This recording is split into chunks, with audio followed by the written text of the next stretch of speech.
চট্টগ্রামের হাটহাজারী উপজেলা পরিষদ নির্বাচনে ভোটের ফল পাল্টে দেওয়ার অভিযোগ তুলেছেন মহিলা ভাইস চেয়ারম্যান পদে পরাজিত প্রার্থী আওয়ামী লীগ নেত্রী বিবি ফাতেমা শিল্পী। বুধবার চট্টগ্রাম প্রেস ক্লাবে আয়োজিত এক সংবাদ সম্মেলনে তিনি ফল বাতিল করে পুনরায় নির্বাচনের দাবি করেন।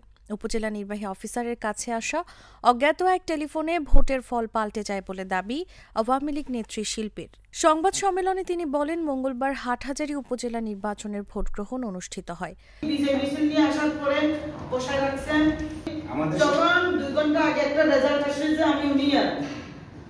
আমাকে বিজয়ী ঘোষণা করতে প্রেস মিডিয়া সাক্ষাৎকার সবকিছু আমার থেকে নেওয়া হয়েছে বিজয়ী ভাবে।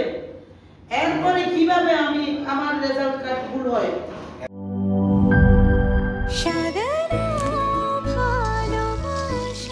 স্পেশাল মানুষদের জন্য মজাদার ম্যাজিক মশলা ফ্লেভারে মিস্টার নুডলস। স্বাদ নাও ভালোবাসার।